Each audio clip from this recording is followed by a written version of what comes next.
Application season is officially open. That means if you're interested in applying for finance, spring weeks, internships or grad schemes, now is the time to get application ready or start preparing in order to submit those applications, because firms have already opened and are accepting applications as early as June. And more over the next 2-3 months, June, July, August, September, more and more firms are going to start opening their applications. So when they do, it's imperative that you submit your applications within a week or two in order to secure those early interview offers. Now in this video, I'm going to teach you 2 ways that you can essentially guarantee breaking into the industry or securing offers for interviews and then spring weeks, internships and grad schemes. The first of which is, if you implement and do everything I talk about and mention in this video, you will be on your way and you'll be able to break in.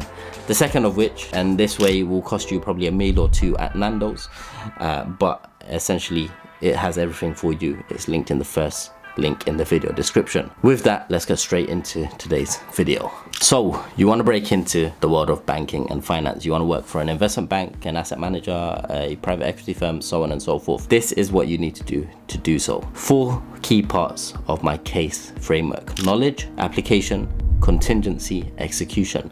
If you master these 4 pillars, I can pretty much guarantee you're going to break into the industry easier than most other candidates, given you're either a first year or you're not in uni yet, or if you're a second year, or even if you're a third year. But if you've graduated a long time ago, then it's going to be trickier for you to do this, because you're going to be competing with students and graduates who have a lot more relevant experience compared to you. However, if you're an undergraduate or a recent grad or a master student, this will apply to you. K in case stands for knowledge. What you want going into the industry or looking to break into the industry is to have a solid foundational base or knowledge of not just the area you want to break into, but the different areas across the world of finance and banking. So when we talk about an investment bank, it consists of tons of different divisions. There's front office divisions, middle office divisions, back office divisions. It's great if you know a bit about the area you're interested in, but what's more impressive and more likely to get you into interviews, impress people during networking events, insight events, and eventually lead to offers, is having a decent understanding of the whole picture.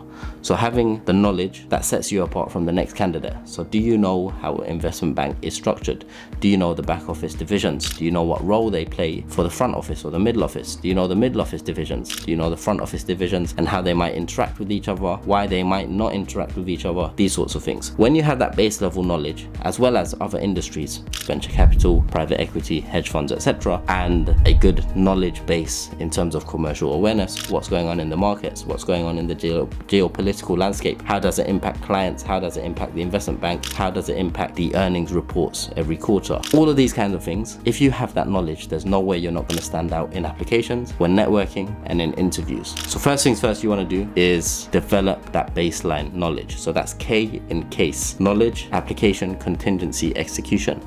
Next we've got A. So the A in case is application. You can have all the knowledge in the world, but if you don't craft a solid application, you're just not going to get into interviews. When we think of applications, there's 5 key things you need to master.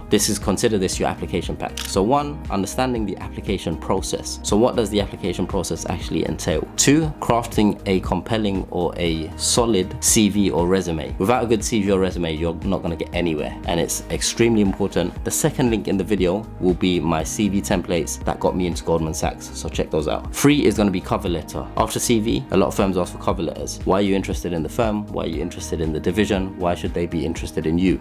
You need to nail your cover letter. 4th one, a lot of people don't talk about this, is your personal story. Every single interview, or 9 interviews out of 10, are gonna ask you, tell me a bit about yourself. And when it comes to that point, 9 out of 10 candidates, they don't know how to answer it because they haven't prepared for it. They haven't crafted their own personal story to pitch themselves to the interviewer. So crafting your story is very important. This is basically, there's 3 parts to it. So you talk about your background, upbringing, school, whatever it is. Then the middle section is the pivotal moment. What was the pivotal moment in your life that made you realize you want to go into the world of finance and banking? What was that pivotal moment that made you realize, yeah, this happened and it made me realize I want to go and work in asset management? For me, it was spending time at BlackRock. I was doing lots of spring weeks, lots of experiences in different parts of the world of finance and banking. But when I did BlackRock, I really enjoyed it and I dug deeper into asset management. That was the pivotal moment that made me realize I wanted to go into this industry. So that's my pivotal moment for my story. You need to figure out your pivotal moment. And then the third part of your personal story is, after the pivotal moment, what did you go and do? What actions did you take that prove you are someone that goes and gets things done, someone that's genuinely interested? Essentially, what did you do to take that pivotal moment and actually make it mean something for you? Actually go and help you break into the industry. What next steps did you do? That's your 3-part story framework. And then the 5th thing is psychometric tests. You can have the best CV, best cover letter, best story, and all of that, but if you can't pass online psychometric tests, numerical reasoning, so maths, verbal reasoning, English, and logical reasoning, pattern spotting, and then there's other ones like situational judgment. What would you do in a particular situation at work? So on and so forth. If you can't pass those, you're basically not going to get an interview. You need to score 80% plus for each of these online tests. So after you submit an application, you're going to get these tests. If you can't pass them, you're not getting an interview. So it's imperative that you put practice in. The more practice you do, the easier it gets, and you'll see patterns in the question types.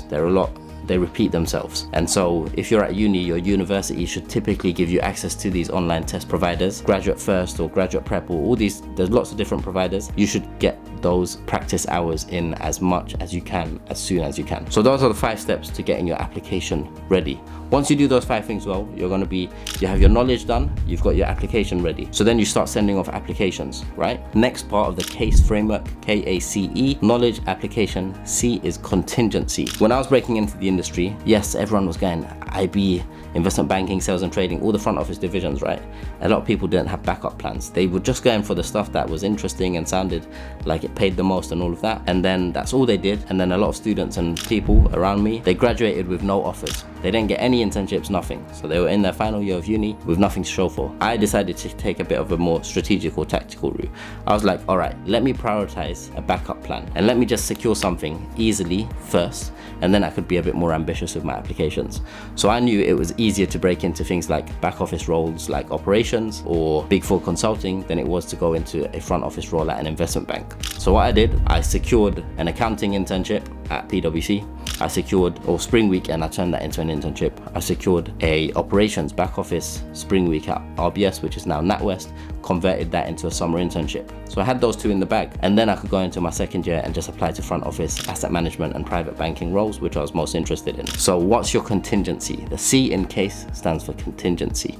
You need to have a backup plan, a contingency plan. And so typically I advise people, have a preferred division, front office division, something that's a bit more challenging to break into, and then have a backup option, something that's easier to break into. That way you protect yourself, or you hedge yourself if things don't go to plan. Last but not least, the E in CASE is execution. This is very important because without the right execution, you can do everything else correct, but you're not going to secure an offer. E for execution is all about interview technique and assessment centers. So if you've done everything right up until this point, you're going to be getting interviews. You're going to be getting tons of interviews, lots of interviews for all the applications you're submitting. When it gets to interviews, there is a lot to prepare. People don't tell you. There's competency questions. Tell me a time when you displayed leadership skills. Tell me a time when you displayed communication skills. Give me an example of how you solved a problem. Competency. There's motivational questions. What drives you? Why are you interested in this role? Why are you interested in this industry? Where do you see yourself 5 to 10 years from now? So motivation. There's situational judgment questions. What would you do if you worked on a project with a senior staff and they presented it and took all the credit? How would you respond? Situational judgment questions. There's brain teasers. All right, how many tennis balls can I fit in this room right now? Think out loud. Show me how you think. Brain teasers. There's technical questions. What is a discounted cash flow? What is portfolio management? What is portfolio management theory? How do you manage risk for portfolios? What is mergers and acquisitions? What is sales and trading? How do you value or price an option? Technical questions. So many different types of questions, yeah? And it takes a lot of work to prepare for them. There's a lot of work to do there. So you need to be ready on all of those types of questions that I've mentioned in order to get interviewed ready. Once you've drafted your responses and found answers for all these types of questions, you need to practice them. Honestly, each response you need to practice at least 50 to 100 times out loud in front of a mirror. Record yourself on your phone and just improve your speech. You don't want to come across scripted. Don't ever try and memorize a paragraph of text as an answer. Best way to go about it is have bullet points. So for example, if I'm answering the question, tell me a time when you had to display leadership, I would use the STAR technique, right? Everyone knows the STAR technique. Situation, task, action, result. And for each one I would have 1 bullet point. Not sentences, just 1 bullet point. Situation, team captain at football. Task, win the match, or whatever it is, tournament. Action, situation, task. Action, communicate effectively, inspire others, lead others. Result, won the tournament. And I would know from each of those bullet points how to expand on it, because it's genuine experience that I have. So you need to sit down, go through all your relevant and irrelevant experiences, write them down, and then use them to feed into the bullet points for each of your answers. Once you do that and you practice it, you're going to be good. Key thing here is to get tons of mock interview practice in. If you don't have people to do practice with, then join my community, first link below. But essentially, it's the only way to do it. Sit down and put in the work, put in the time, do mock interviews, master your answers for interview questions. Assessment centers are similar. They have a few presentations, public speaking exercises, case studies, etc. But the bulk of the execution to securing an offer is going to be coming down to interviews. Now, once you do all of that, you have the knowledge, you master applications, you have a contingency plan, and you nail your execution, I can assure you, you will guarantee yourself offers at investment banks and finance firms for spring weeks, internships, and grad schemes. If you want to find out more, or if there's any part of that whole process that you want to learn more about, there's two ways to go about it. Leave a comment below so I know the next video to make, which videos will be useful for you. I can make videos on all of these sections, right? So let me know in the comments below.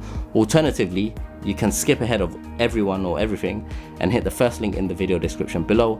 And for the price of a Nando's or two, you can join a community that has access to every single thing I've mentioned in this video, mapped out with all the worksheets, all the resources. And the cherry on the cake is every month, or right now it's like £20. It might go up in the future. You get 16 calls with me every single month, and if you don't break into the industry in less than 90 days, I'll give you free access for the entire year. The reason I'm doing this, and it sounds crazy why it's so cheap, because a lot of other competitors or people in the industry are charging £5,000 to £10,000 for this, is because I want to make sure or prove that I can help you break into the industry, to prove that my system works.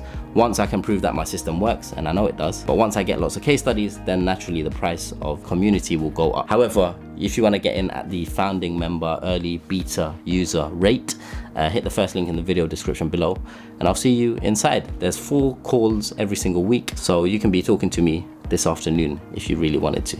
Anyway, with that, hopefully you found this video useful. I'll see you in the next video. Peace.